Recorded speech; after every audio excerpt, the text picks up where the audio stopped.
Ang larong Jankenpoi. May larong Jankenpoi or Jankenpon sa Japan. Ang game na ito ay nilalaro sa pamamagitan ng kamay. Maaari itong laruin ng 2 hanggang 6 na bata pataas. May iba't ibang gamit ang kamay sa larong ito.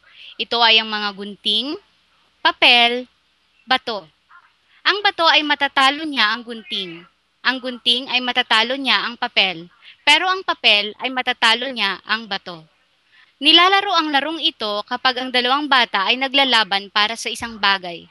Halimbawa na lang, kapag ang bata ay meron silang iisang pagkain, kailangan nilang maglaro ng Jack and Poy para malaman kung saan mapupunta ang pagkain na hawak nila.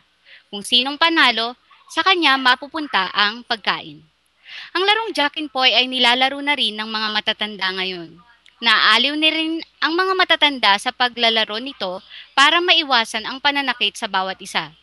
Halimbawa na lang kapag may 2 lalaking Hapon na gustong makamit ang pag-ibig ng isang Pinay.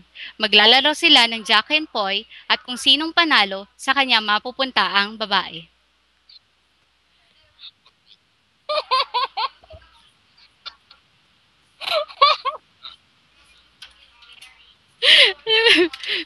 Pigil na naman ako sa tawa ko.